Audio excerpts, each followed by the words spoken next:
Sobat Bincang Energi, kembali lagi dalam segmen kesayangan kalian yakni Bincang Energi Siaran Terkini atau BES. Kembali lagi bersama saya, Safira. Hari ini bersama dengarkan saya akan menghadirkan informasi-informasi menarik dan aktual seputar perkembangan energi selama 2 minggu ke belakang.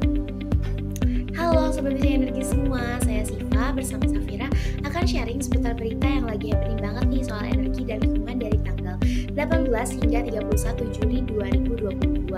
Kira-kira ada apa aja ya? Yuk langsung kita simak sama-sama berita pertama kali ini.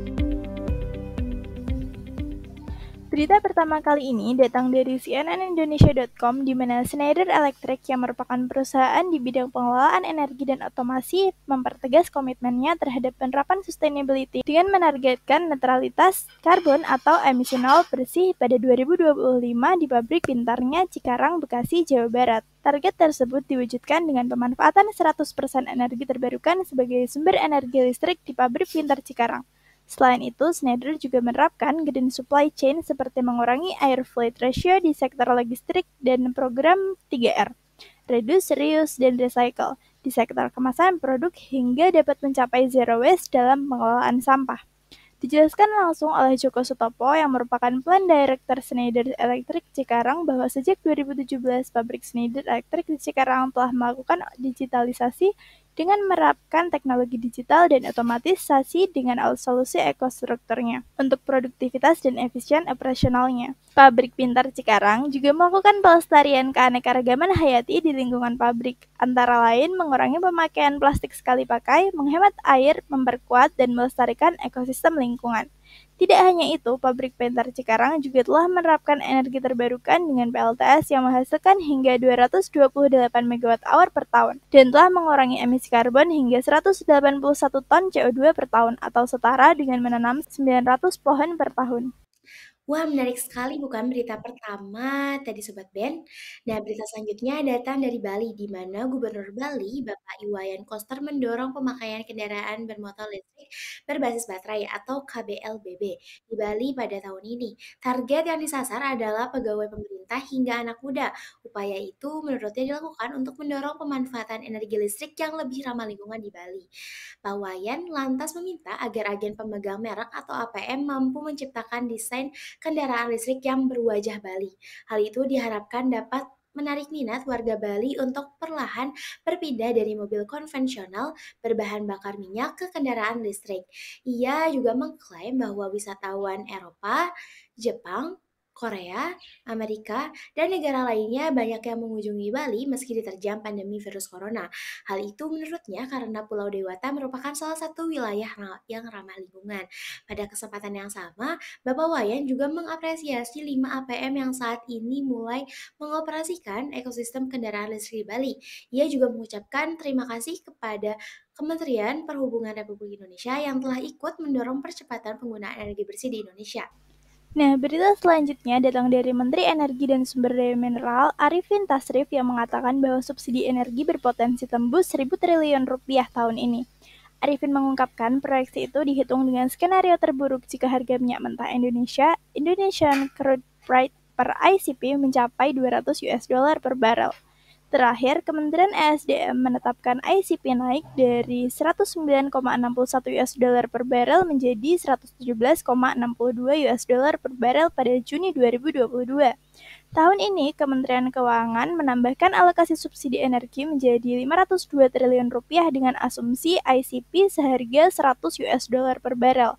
Asumsi tersebut naik dari sebelumnya yang sebesar 63 US dollar per barrel di anggaran pendapatan dan belanja negara tahun 2022.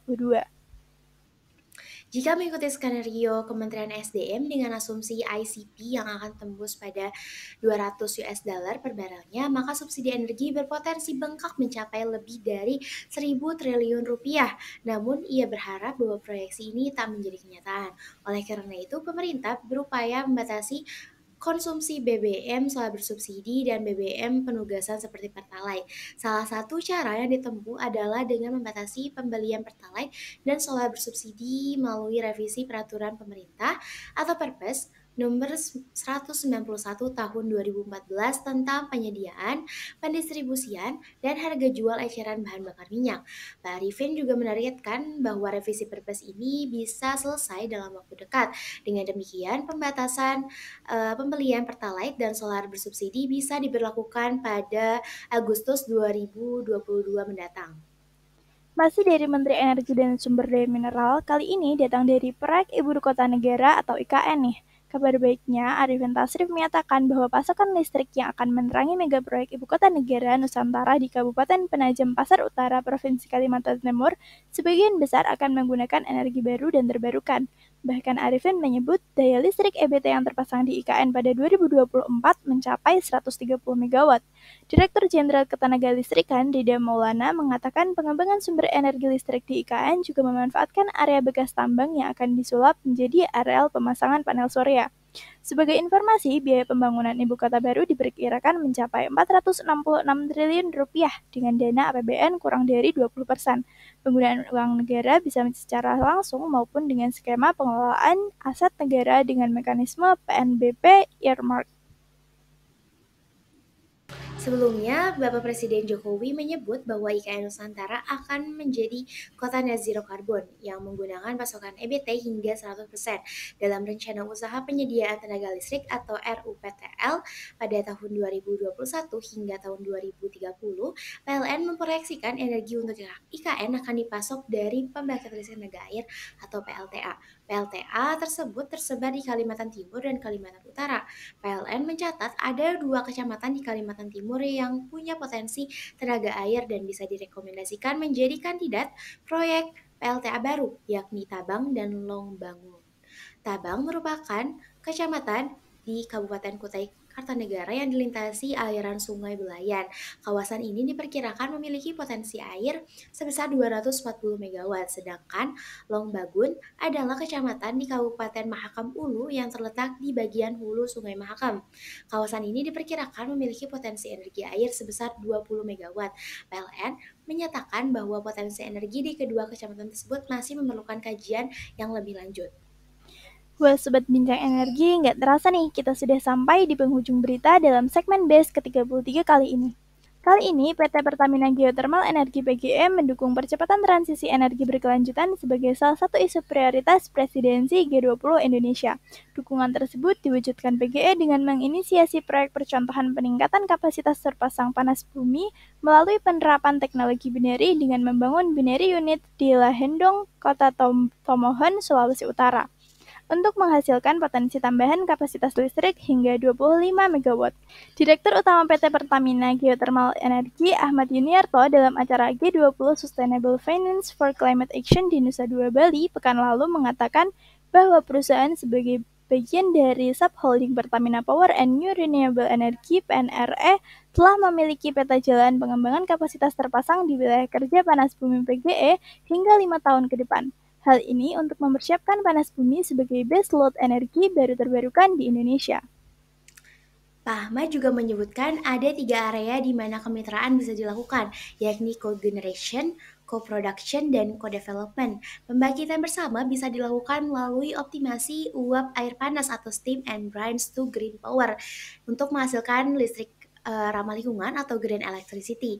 Selain itu, ada 4 bidang yang bisa dikerjakan bersama-sama, yakni pemanfaatan CO2 untuk bahan bakar alternatif, ekstraksi nanomaterial yaitu dengan pemanfaatan kandungan berharga di fluida panas bumi, lalu ada green hydrogen sebagai bahan bakar masa depan yang ramah lingkungan, dan green methanol. Pengembangan bersama bisa dilakukan untuk membangun geoekoturism dan geoagroindustri. Pak Ahmed juga menjelaskan dalam menjalankan bisnis, PGE berkomitmen untuk pengembangan panas bumi dan memastikan implementasi environment, social, and governance atau ESG menjadi bagian terintegrasi dari bisnis panas bumi PGE. Penerapan aspek-aspek ini merupakan upaya dalam memberikan nilai tambah serta dukungan PGE pada program pemerintah terkait pemanfaatan energi baru terbarukan yang ramah lingkungan khususnya panas bumi. Nah, berakhir juga nih segmen BES ke-33 hari ini. Gimana, seru-seru kan berita seputar energinya? Dan yang pasti menambah insight baru nih buat Sobat Ben semuanya. Bener banget nih, tentunya di sini kita juga ingin mengajak Sobat Bincang Energi untuk gak ketinggalan acara-acara dari Bincang Energi yang pastinya seru dan informatif banget. Dari BES, BEM, Ruben, Forben, podcast, dan masih banyak lagi. Program-program keren Bincang Energi dapat Sobat Ben akses juga di websitenya yaitu bincangenergi.id dan bisa follow akun Instagramnya di @bincangenergi. Jadi jangan sampai ketinggalan ya Sobat Bincang Energi. Oke, saya Safira dari Bincang Energi. Dan saya Siva dari Bincang Energi. Salam energi berkelanjutan. Sampai jumpa di BES 2 minggu ke depan.